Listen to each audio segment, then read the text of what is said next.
This is Atlantic Television Network. Welcome to Global News. First, the headlines. Wike assures support for Tinubu in 2027. PDP faults government silence on offer explosion. Federal government plans to deploy 7,000 forest guards nationwide. Petron urges federal government to sell NPCL refineries in 2026. U.S. Congressman insists airstrikes stopped Christmas attacks in Nigeria. Nations Cup better than leagues in Europe, Eric Chair. Actress Doris rejects alleged $10,000 settlement from Pastor Okafor.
Welcome back. Former River State Governor and Minister of FCT, Barrister Nyesom Wike, has reaffirmed his supporters' commitment to support President Bola Tinubu to win the 2027 general elections.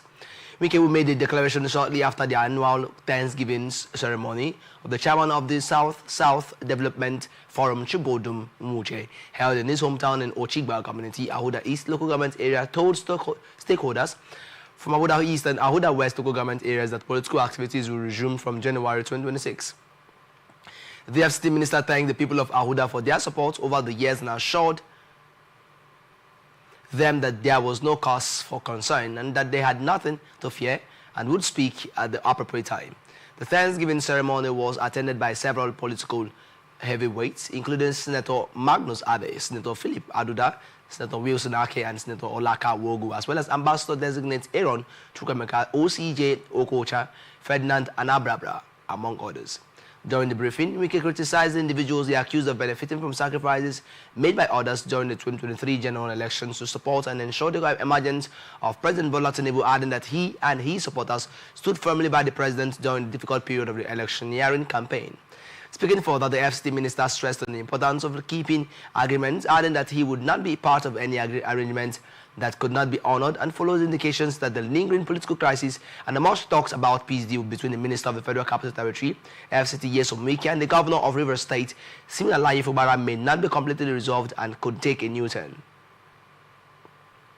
Anambra State Police Command has arrested one Nicholas Wike, a suspected armed robber who specializes in robbing unsuspecting victims at bus stops and other public spaces.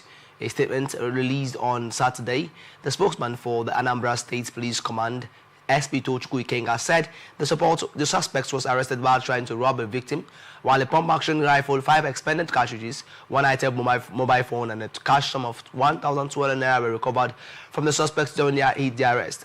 He said police operatives attached to the Central Police Station, Orca, arrested the suspect on December 25, following the act of bravery displayed by a victim he was trying to rob in the late hours, and the police responding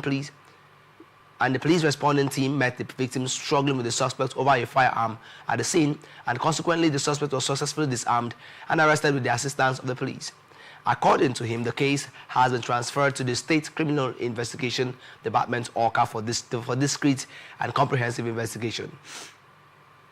Further developments shall be communicated, please. The command spokesperson SP Tochukwu Ikenga said, police recovered 2 pump-action guns, 5 live cartridges, and ash-colored shuttle balls, face masks, number plates, and other incriminating items from the suspects, adding that the suspects were apprehended by officers attached to the Rapid Response Squad, Akuzu, following investigations into criminal conspiracy and armed robbery. Enugu State Police Command have recovered a cut-to-size single-barreled gun from a fleeing male suspect at the public gathering in the state. A statement issued by the command's ex-spokesman, SP Daniel Ndukwe in Enugu said the firearm was recovered by police operatives attached to the Ibu South Police Division on December 26, and the State Commissioner of Police, Mr. Maman Giwa, has assured residents to remain law-abiding and security-conscious. He also urged residents to promptly report suspicious individuals or criminal activities to the nearest police stations. This is coming after the Enugu State Police Command prevented an armed robbery and arrested 28-year-old Chumwanya Oshim near Agri Bank bus stop Independence Layout in Enugu Metropolis. The Lagos State government has commenced steps to regulate and administer informal spaces across the state in line with its fiscal planning mandate. The Commissioner for Fiscal Planning and Urban Development, Dr. Oluyinka Olumide, made this known recently while outlining the ministry's strategic direction for the coming year. He said the ministry would invoke the powers conferred on it by the Lagos State Urban and Regional Planning and Development Law 2019 as amended to ensure orderly land use and sustainable urban growth. According to him, the planned assumption of full administrative control over informal spaces is aimed at strengthening land use planning, achieving integrated urban development, and curbing unregulated activities in key corridors, gateways, and transitional zones across the state, adding that effective control of informal spaces would contribute to improved mobility, safety, environmental quality, and the overall livability of Lagos, while aligning with the state's vision for a resilient, inclusive, and well-planned megacity. The Commissioner reaffirmed the commitment of the ministry to deploy professional planning tools, interagency collaboration, and community participation to ensure that the exercise is carried out in a transparent, lawful, and sustainable manner. The faction of the Osun State Governor Ademola Adeleke and his Afrobeat star cousin, David Adeleke, popularly known as Davido, to the Accord Party has triggered fresh upheaval within the party, reopening an intense leadership tussle at the national level. This is coming after Adeleke defected the Accord Party on December 10 and emerged as the party's governorship candidate, while Davido declared his decision to join the party on Tuesday. However, the entry has exposed deep divisions, with at least 3 factions laying claim to the party's national leadership and expressing opposing views over the legitimacy of Adeleke's membership and candidature. The controversy was further heightened by the party's 2023 presidential candidate, Chris Imumolen, who also claimed to be the national chairman, and in a counter statement, a former member of the Board of Trustees, Reverend Isaac Adeniyi, who described himself as the party's national coordinator, criticized Imumolen and distanced the party from his comments, describing them as reckless and misleading. However, a check on the Independent National Electoral Commission website on Wednesday listed Maxwell Ngudem as the national chairman of the Accord Party, while Imumolem insisted that he would remain the party's lawful national chairman, accusing rival factions of operating with the backing of compromised officials within INEC. Chief Press Secretary to Oyo State Governor Seyi Makinde, Sulaiman Olarewanju, has dismissed former Ekiti State Governor Ayo Fayoshe's claim that Makinde received 50 billion naira in support from President Bola Tinubu following the 2024 Ibadan explosion.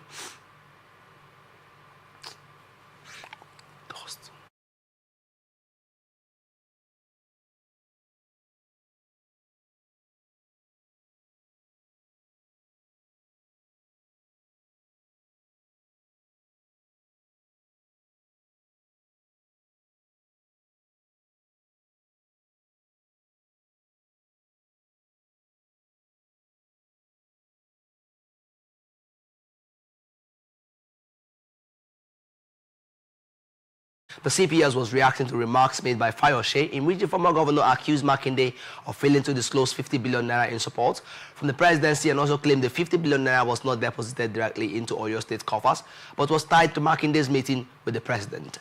When asked whether there was any substance to Fayoshe's claim or if any donation was made, Oladewanju Makinde turned down a direct request to help organize the All Progressives Congress in Oyo State, and Fayoshe also criticized Makinde for revealing private conversations with the president in the media, citing a similar past experience.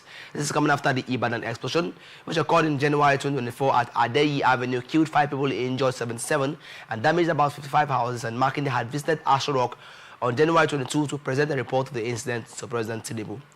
Oladewanju Saturday afternoon challenged Fayoshe to provide evidence for his allegations. People's Democratic Party chapter in Kwara State has faulted the state government over what it described as a lack of official response following the explosion that occurred in Offa, the headquarters of Offa local government area, leaving residents anxious and seeking clarity on the incident. The party's position follows earlier explosions that rocked parts of Offa community on Christmas night, damaging property and prompting security agencies to cordon off affected areas as investigations commenced. A statement issued in Ilorin and signed by the PDP State Publicity Secretary Olusegun Adewara, the opposition party said the Abdurrahman Abdulrazak-led administration had failed to address the public or offer reassurance since the incident and express sympathy with the people of Offa, especially the Olofa of Offa, Mufutau Badamosi, Esuwe 1, as well as residents, business owners, and communities affected by the explosion. According to the party, there had been no official explanation, no security briefing, no visible government presence at the scene, and no word of assurance to residents of Offa and other parts of the state as of the time the statement was released. The party further said the responsible government would have promptly visited the affected area, carried out an on-the-spot assessment, and provided clear information to the public, describing the development as unacceptable. Nasarawa State Governor Abdullahi Sule says the state government is funding the construction of the world's first University of Public Relations and Leadership entirely from its savings. Sule made the disclosure in Gudi Akwanga local government area while performing the groundbreaking ceremony for the Nigerian Institute of Public Relations, NIPRO University. The governor attributed the state's ability to finance the project without borrowing to ongoing economic and fiscal reforms under President Bola Tinubu, which he said had enhanced financial discipline and independence at the sub-national level. Sule also said the university project was being financed from a special savings fund he had been building quietly for the benefit of the future administration, stressing that 50% of the total contract sum had already been paid upfront to the contractor from the savings, and the balance would be sourced from the same fund. Also speaking, Professor Emmanuel Dandara, the vice president of the NIPRO, described the project as a landmark achievement in higher education and professional development, adding that the institution would be Nigeria's first intentionally designed triple helix university integrating government, industry, and academia. Katsina State Governor Diko Rada has flagged off the Almajiri and Islamia school census across the state, a program aimed at providing accurate data on the education system and informing policy reforms. Represented by his special advisor on Quranic education and out-of-school children, Tasiu Tandagoro, the governor also approved the training of enumerators from Al-Majri and Islamia schools, equipping them with the necessary skills for a successful census exercise. The event was organized by the Katsina State Bureau of Statistics in collaboration with the United States Students Fund, UNDP, and other partners, and the exercise is expected to generate critical data that will enhance the state's national and international standing. He commended the Bureau of Statistics for organizing the training while highlighting its significance in gathering essential information needed by the state and development partners. The state statistician general, Professor Saifulahi Ibrahim, described the event as official commencement of the Al-Majri and Islamia school census in Katsina, adding that metropolitan local government areas such as Katsina, Funtua, and Daura would have additional enumerators to cover large populations of Al-Majri schools and ensure completion of the exercise within days. The census launches underscores Katsina State's commitment to data-driven development and the reform of its education sector, particularly in enhancing the Al-Majiri and Islamia school systems. Operatives of the Adamawa State Police Command have arrested 2 suspected kidnappers, allegedly responsible for a kidnapping and related threats within the Sarau Belel community in Maya local government area. A statement on Saturday said the arrest was made on Boxing Day and signed by the command's spokesman, Suleiman Ungureje. Also said the suspects claimed the responsibility for the kidnapping of Emmanuel Daniel's younger brother, Joshua Daniel, in November 2024. Upon receipt of the complaint, the Commissioner of Police in the state, CP Dankombo Morris, immediately deployed the Divisional Police Officer DPO of Sarau Belol and operatives of the division to carry out a coordinated operation which led to the arrest of the 2 suspects, adding that following their confession to the allegations, the suspects are currently assisting the command with useful information. Kebbi State Police Command has arrested suspected kidnappers and recovered illegal firearms during a week-long security operation across the state. The operations conducted between December 21 and 26, 2025 followed intensified patrols and intelligence-led strategies aimed at dismantling kidnapping syndicates and curbing the proliferation of illicit weapons.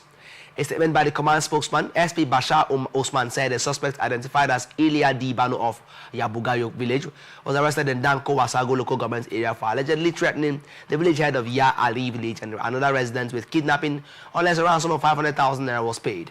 Usman said the suspect confessed during interrogation and provided information that led to the identification of an accomplice who is currently at large. Meanwhile, in Cargo local government area, police operatives recovered 10 locally fabricated firearms from 3 suspects identified as Ali Muhammad, Sambawa Salihu, Haruna and Suleiman Isa, and the suspects were unable to give satisfactory explanations for possessing the weapons. Reacting to the development, the Commissioner of Police CP Bello Sani attributed the successes to sustained patrols and actionable intelligence, and also assured residents that investigations were ongoing and that all suspects would be charged to court upon conclusion of investigations. Gombe State Governor Muhammadu Yahaya has expressed deep sadness over the tragic motor accident that claimed the lives of 7 persons from Lawanti community in Ako local government area when the victims were on their way to Maiduguri, Borno State to attend a wedding ceremony. Reacting to the sad news, Yahaya, in a press statement signed by the Director General Press Affairs, Gombe Government House, Ismaila Misili, described the incident as a painful and devastating loss not only to the affected families, but also to the entire Lawanti community, Ako local government area, and Gombe State at large. He described the untimely death of such previous souls as heartbreaking and consoled families who have lost loved ones under such tragic circumstances.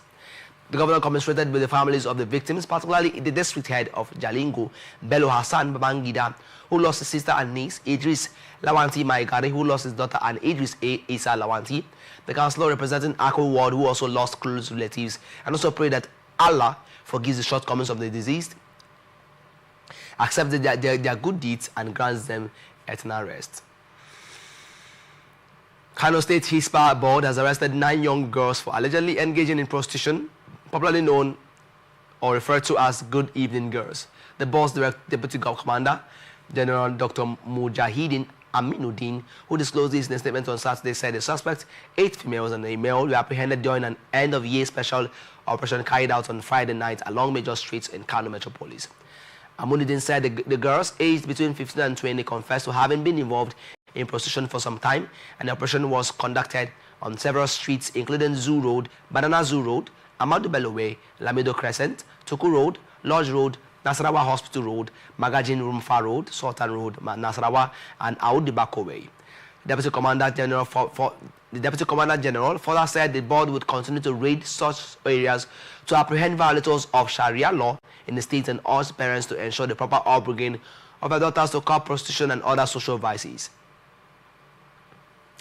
The Yobe State Road Traffic Management Agency has confirmed that a tragic road accident along Potiskum Road at mile 5 resulted in the loss of 3 lives and leaving 6 others injured. The Public Relations Officer Musa Ali Maigari confirmed the incident in a statement issued on Saturday, indicating that the accident occurred on Friday. According to the statement, the agency expressed deep condolences to the bereaved families and prayed for the swift recovery of the injured, and further urged motorists to conduct routine vehicle checks, especially on tires, and to strictly comply with traffic safety rules to avoid similar tragedies. Many travelers have been killed following a suspected bomb explosion along the Yatashadan Sadao Road in Maru local government area of Zamfara State. The Police Public Relations Officer of the State Command, Yazid Abubakar, could not confirm the incident on Saturday, while videos of the alleged aftermath of the incident have been circulating online, showing travelers fleeing the scene in panic. An ex-user Nuhu Sada, an SDP candidate for Kaduna State House of Assembly, representing Zaria Kewaye constituency in the 2025 by-election, posted tragic attack on innocent travelers in Zamfara. You're watching the Global News on Atlantic Television Network. We'll return after this break. Do stay tuned.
This is the Global News on Atlas Television Network.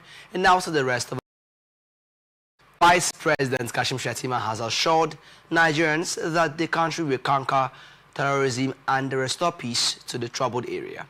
The Vice President would disclose this during his visit to the survivors of Wednesday's mosque bombing at Gamboro Market in Maiduguri, Borno State, assured residents of the state that the federal government remains resolute in protecting lives and property. Speaking at the Muhammadu Buhari Trauma Center of University of Maiduguri Teaching Hospital, where victims of the attack were receiving treatment, Shettima conveyed President Bola Tinubu's sympathy and reaffirmed the government's determination to end insecurity in the state. The Chief Medical Director of EMTH briefed the Vice President that 14 patients were admitted following the blast, with one patient dying shortly after arrival, bringing the death toll to 5. Shettima, who was accompanied by Governor Babagana Zulum during a hospital visit, commended Borno State Chief Executive for his sustained effort in addressing security and humanitarian challenges. Zulum, in his response, reiterated his administration's commitment to supporting security operations and providing humanitarian assistance to victims of insurgency. Federal government is set to deploy 7,000 forest guards in 7 pilot states, and the guards are expected to gather actionable human intelligence to support ongoing security operations and restore state presence where it has long been absent. The National Security Advisor, Nuhu Rubadu, who disclosed this on Saturday in Yola, Adamawa State at the graduation ceremony of the guards who had been on training, said the forest guards reached the stage of graduation after they completed an intensive 3-month training program in the 7 pilot states of Adamawa, Bomo, Borno, Kwara, Kebbi, Niger State, and Yobe. The NSA recalled that the lies under the Presidential Forest Guards Initiative launched by President Bola Tinubu in May this year as a joint effort between the federal government and coordinators were drawn from the Nigerian Army, Nigerian Navy Services, the National Force, the Nigerian Security and Civil Defense Corps, the National Park Service, and the National Intelligence Agency. The mandate of the Forest Guards is essentially to tackle bandits, insurgents, terrorists, and other criminal elements that are exploiting Nigeria's vast ungoverned forest spaces, stressing that the pilot phase of the Forest Guards rollout provides a solid foundation for a nationwide deployment after more guards are accordingly recruited. Former Sokoto State Governor and Senator representing Sokoto South, Aminu Tambuwal, has expressed concern over possible United States involvement in counter-terrorism operations in Nigeria. He warned that past US-led interventions in other parts of the world had produced limited results, and reacting to questions on whether US collaboration with Nigerian security forces would help flush out terrorists and restore peace, the former governor said he viewed such involvement with caution, adding that Nigeria's security crisis must not be framed along religious or ethnic lines, insisting that the core issue remained national security. He said support could come from outside the country, but warned against hidden interests, especially the reported operation targeted at an enclave in Tangaza local government area, adding that the situation was previously brought under control through coordinated action by security agencies. He also said he had earlier called for greater collaboration and support for security agencies at all levels, adding that the airstrike came days after his appeal, and further called on community leaders and residents to share credible information and resist misinformation, expressing confidence that sustained cooperation with security agencies would help restore peace in Sokoto State and the country. African Democratic Congress ADC has described the administration of President Bola Tinubu's historic incompetence, airstrikes carried by the United States AFRICOM in Sokoto State on Friday. The National Publicity Secretary of the party, Abdullahi, in a statement said the opposition party supports lawful efforts to protect Nigerians, but blamed governance failure for the foreign military operations on Nigerian soil. Abdullahi cautioned that allowing external forces to conduct direct military operations in the country is unsustainable and could undermine Nigeria's long-term strategic interests, warning that the country should not be reduced to mere informants in an exercise it ought to be leading. He asked the federal government to provide clarification on operational control, casualties, and specific information on the number and identity of terrorists killed in the airstrikes, and also reiterated the party's opposition to the fiscal operation of foreign military forces on Nigerian soil, warning that desperation should not compromise national sovereignty. This is coming after the United States launched a series of airstrikes on ISIS terrorists in Sokoto in the early hours of Friday, while the Minister of Foreign Affairs, Yusuf Toga, said the United States carried Nigeria along before conducting the airstrikes.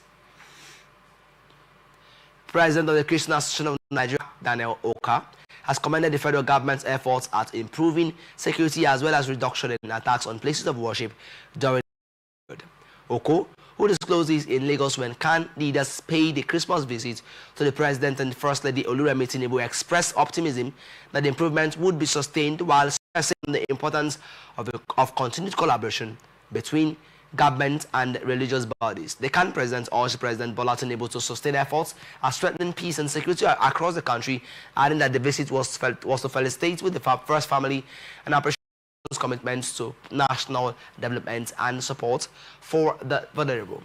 The CAN president also pledged the administration in advancing peace and national progress, and also acknowledged that challenges remained but expressed confidence in the administration's direction. In other news, Petroleum Products Retail Outlets Owners Association of Nigeria has appealed to the federal government to sell the Port Harcourt, Warri and Kaduna refineries run by Nigerian National Petroleum Company Limited. The national president of Petron, Billy Gillis Harry, who disclosed this, said the plants would become productive if they were privatized rather than waiting for the country to resource their rehabilitation, adding that despite spending billions of naira on the rehabilitation of the 4 refineries, there has been little or no output. This is coming after the Petroleum Products Retail Outlet Owners Association of Nigeria Petron has intended its campaign for the privatization of Nigeria's 4 state refineries managed by the Nigerian National Petroleum Company Limited, calling for the process to be transparently completed by the first quarter of 2026.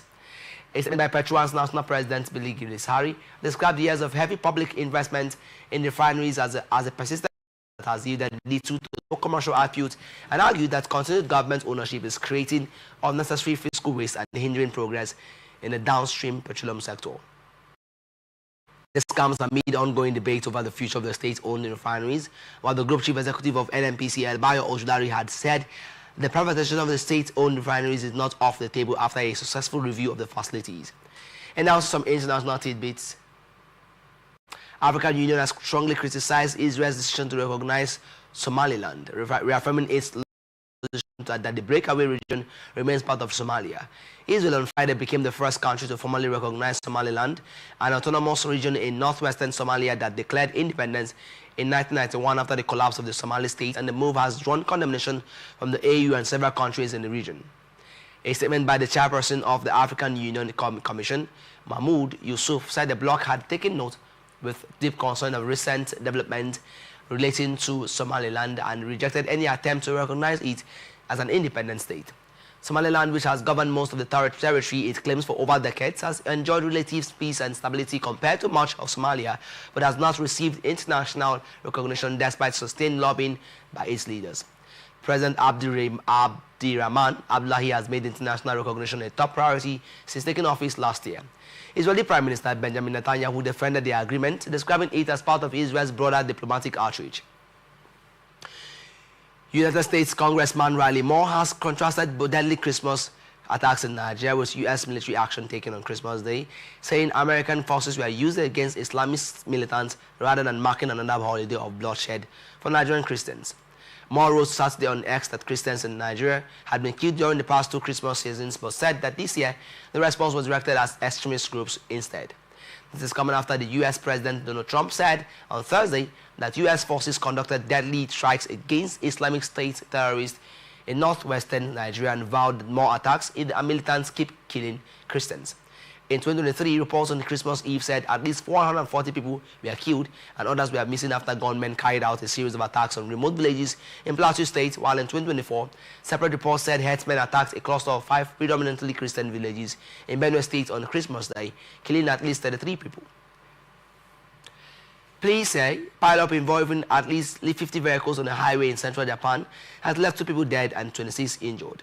The incident was caused by a crash between 2 trucks, sparking a chain reaction that set at least 10 vehicles on fire, and a 77-year-old woman from Tokyo was killed, and another body was discovered in the driver's seat of a burnt-out truck. While 5 people were seriously injured and 21 suffered minor injuries. Police also said there was a heavy snow warning in place at the time of the crash, and the icy surfaces likely caused the trucks to skid on the road. Thailand and Cambodia have agreed to an immediate ceasefire deal. The first ministers of both countries said in a joint statement that the two sides have agreed to freeze the front lines where they are now and allow civilians living in border areas to return home, halting almost 3 weeks of intense clashes in which dozens of people have been killed and nearly 1 million displaced. The ceasefire took effect for 72 hours, while 18 Cambodian soldiers held by Thailand since July will be released, and the breakthrough came after days of talks between the two countries with diplomatic encouragement from China and the US.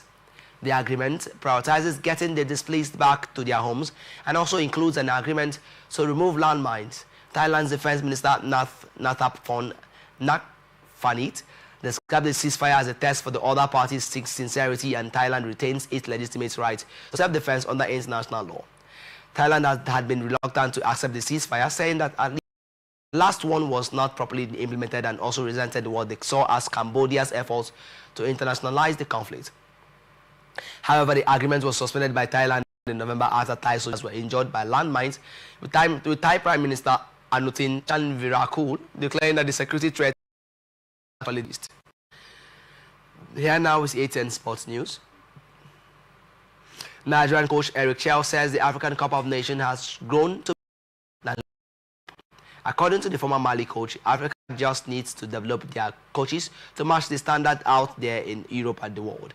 A win for Eric Chell's side means they will become leaders of their group and also book their place in the knockout stages. In the opening game against Tanzania, it was Semi Ajayi and Ademola Lukman that produced the goals as Osimhen wasted some scoring opportunities. And now, entertainment news. Nigerian actress and media personality Toki Maki has an opinion on infidelity disparity between the male and female genders. The movie star claimed that women cheat more than men and are more discreet, adding that it is easier for women to cheat, unlike men, who have to spend resources, efforts, and time to do so. Marking aside the realization that women can also cheat makes her not to regard cheating as a deal breaker.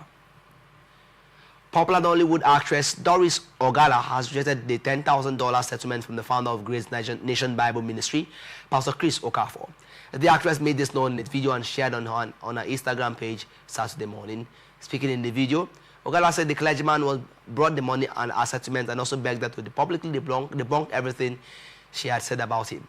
While revealing the outcome of their table talks, she alleged that Pastor Chris urged her to lie that she was sent by some pastors to lie against him. This is coming after Doris called Chris Okafor out after he dumped her for another woman, despite promising her marriage. And that's the global news for tonight. Before we go, and now look at the major stories. Wiki assures support for Tinubu in 2027. PDP faults government silence on offer explosion. Federal government plans to deploy 7,000 forest guards nationwide. Petron urges federal government to sell NNPCL refineries in 2026. U.S. congressman insists airstrikes stopped Christmas attacks in Nigeria. Nations Cup better than leagues in Europe. Eric Chell. Actress Doris rejects alleged $10,000 settlement from Pastor Okafor. I am favor. Chikwesru Michael. Thank you for watching. You can follow us on social media platforms on Twitter, now X, at Atlantic Television Network, and on Facebook and YouTube at Atlantic Television Network, on Instagram at Atlantic TV Network 1. And don't forget, peace and unity are the pathways to progress. Do have a wonderful night rest.